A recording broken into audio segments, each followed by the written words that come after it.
Experience share करने वाली हूँ। मैं अपने फ्रेंड्स के साथ रिसेंटली ट्रैकिंग पे गई थी और वहाँ पे मुझे सबसे जो डिस्टर्बिंग चीज़ जो लगी वो था वहाँ पे पड़ा हुआ कचरा।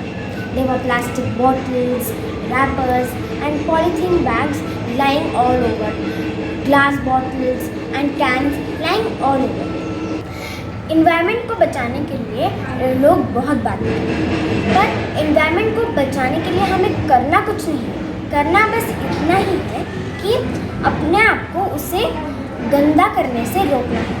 मेरी आपसे एक छोटी सी रिक्वेस्ट है कि ज़्यादा से ज़्यादा रिसाइकिल करें और आप जहाँ पे भी जाए, जैसे कि बीचेस, माउंटेन एरिया और ट्रैकिंग पर, तो वहाँ पे कचरा ना फैलाएं और हो सके तो वहाँ पे दूसरे लोगों ने फैलाया हुआ कचरा अगर हो तो वो थोड़ा बहुत उठा लें।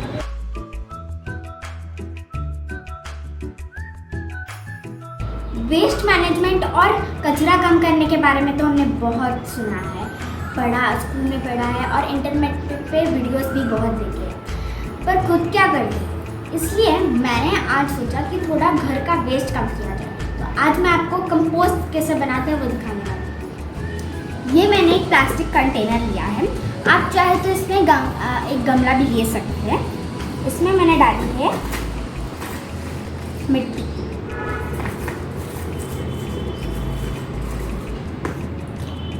और अब हम एक ड्राई लीव्स की लेयर डालेंगे।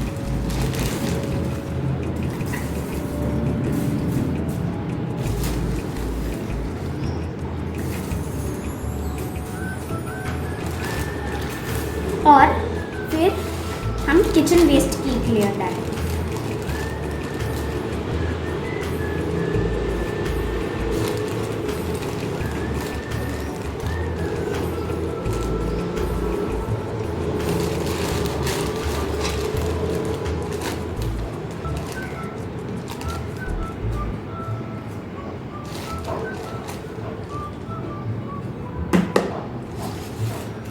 और यही पैटर्न हमें रिपीट करना है 21 डेज तक, और जब ये बन जाएगा तब ये ऐसा दिखेगा।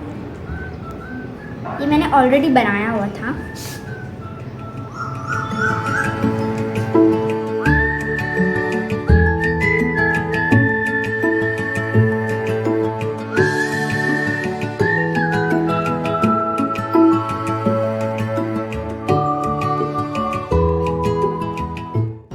तो आज मैं आपको आपके प्लांट्स के अच्छी ग्रोथ के लिए टिप्स बताने वाली हूँ। तो आप सबके घर में इडली और दाल चावल तो बनती ही होगी, तो उसको धोने के बाद जो पानी बचता है वो हमारे प्लांट्स के लिए एक ऑर्गेनिक फर्टिलाइज़र की तरह काम करता है।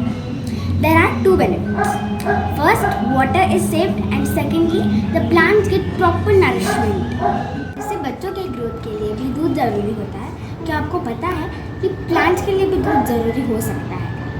तो इस पतीले में मेरी मम्मी ने गर्म किया था दूध, और इसमें थोड़ा सा अभी भी दूध बचा है, तो इसमें हम पानी डालेंगे और प्लांट्स को हम डाल देंगे।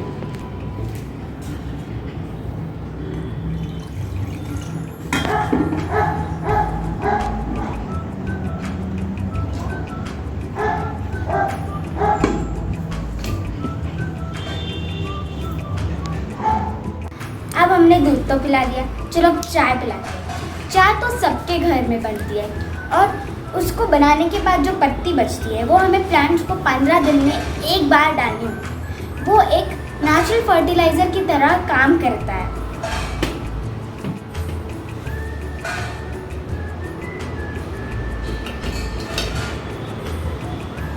हमारे टेरेस गार्डन में एक करी लीव्स का भी प्लांट था, पर उसकी अच्छे से ग्रोथ ही नहीं हो रही थी, तो मम्मी ने निकाला और एक किचन से और एक उसका।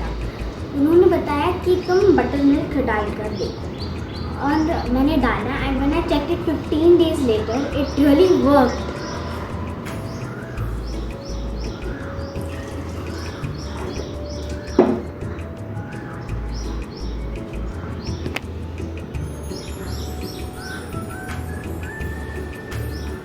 तो इसके साथ मैं आपको बता देती हूँ और दो हम प्लांट को केले के छिलके का और प्याज के छिलके का पानी भी डाल सकते हैं।